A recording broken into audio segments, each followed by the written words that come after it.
अस्सलाम वालेकुम।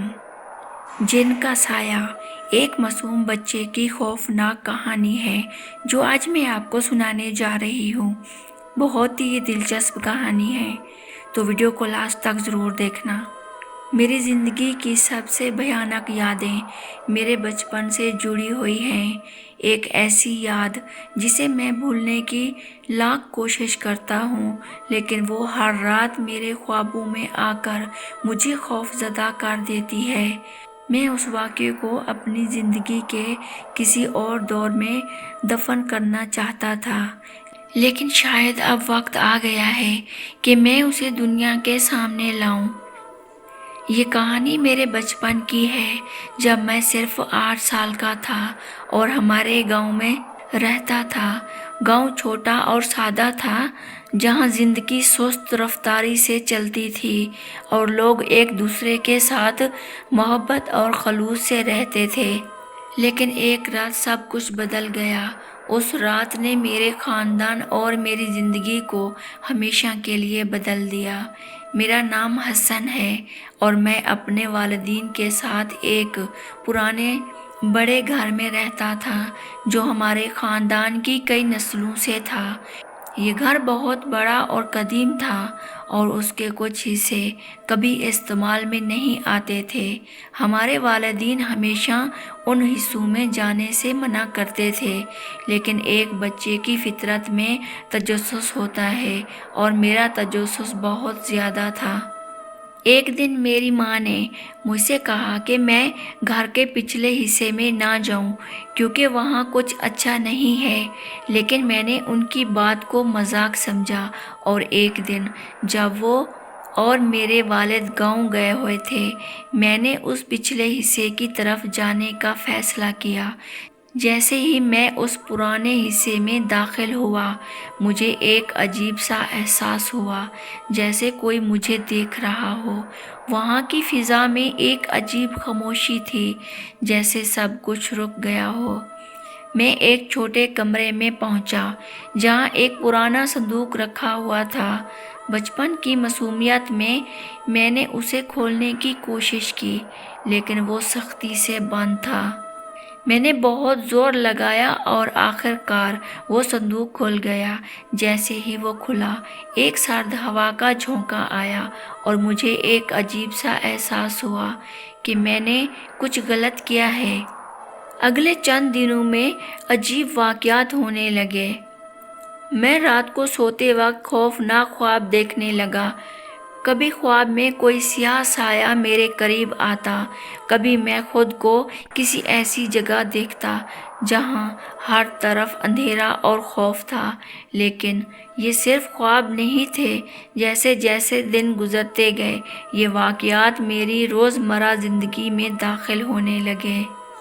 एक रात मैं अपने बिस्तर में लेटा हुआ था कि अचानक मुझे लगा जैसे कोई मेरे कमरे में है।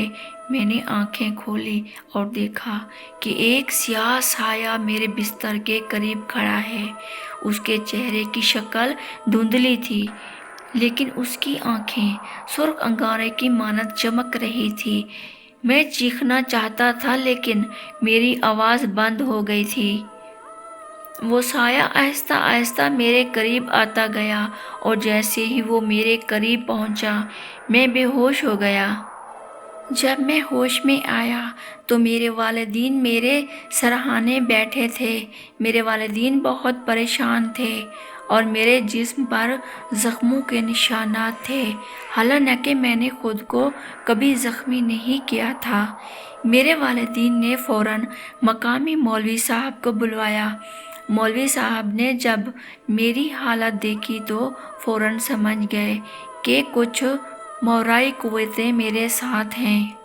मौलवी साहब ने कई दिन तक मुझ पर दम किया और हर रोज़ मेरी हालत मज़ीद बिगड़ती जा रही थी।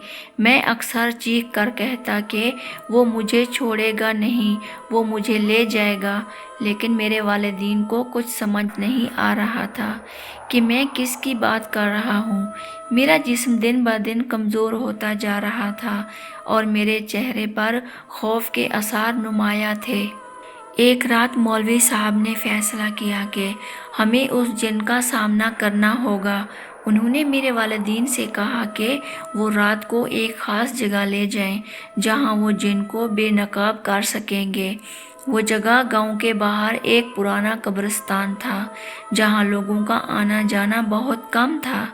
وہاں رات کو جنات اور ماورائی مخلوق کے آنے کی روایات مشہور تھی۔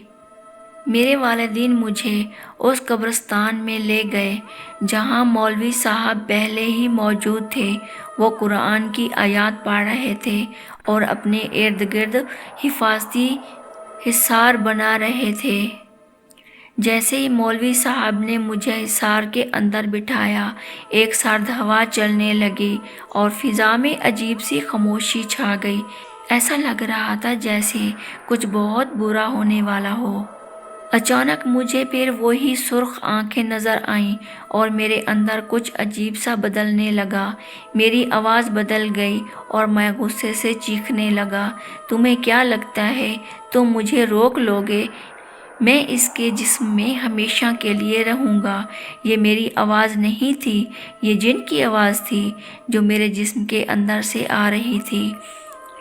مولوی صاحب نے فوراً مزید زور سے قرآن کی آیات پڑھنا شروع کر دی۔ جیسے جیسے وہ پڑھتے گئے میری حالت بگڑتی گئی۔ میں چیخ رہا تھا، زمین پر تڑپ رہا تھا، لیکن مولوی صاحب نے ہمت نہیں ہاری۔ وہ مسلسل پڑھتے رہے اور آہستہ آہستہ میرے جسم میں موجود جن کی طاقت ختم ہونے لگی۔ آخر کار ایک زوردار چیخ کے ساتھ جن نے میرا جسم چھوڑ دیا۔ میری آنکھیں بند ہو گئی اور میں بے ہوش ہو گیا۔ جب میں ہوش میں آیا تو مولوی صاحب اور میرے والدین میرے پاس بیٹھے تھے۔ مولوی صاحب نے کہا کہ وہ جن ہمیشہ کے لیے چلا گیا ہے، لیکن مجھے کچھ عرصے تک مزید دم درود کی ضرورت ہوگی۔ اس واقعے کے بعد میری زندگی کبھی پہلے جیسی نہیں رہی۔ میں نے وہ پرانا حصہ کبھی دوبارہ نہیں دیکھا اور میرے والدین نے گھر کے اس حصے کو ہمیشہ کے لیے بند کر دیا۔ لیکن اس دن کے بعد سے میں نے جان لیا کہ اس دنیا میں ایسی قوتیں موجود ہیں جنہیں ہم سمجھ نہیں سکتے اور ان کا سامنا کرنا کبھی بھی آسان نہیں ہوتا۔ یہ کہانی ختم ہوتی ہے، لیکن میری زندگی میں خوفناک رات ہمیشہ کے لیے نقش ہو چکی ہے۔ اگر آپ کبھی کسی بچے کو عجیب حالت میں دیکھیں تو اسے معمولی نہ سمجھیں، کیونکہ شاید اس پر بھی کسی ماورائی مخلوق کا سایہ ہو۔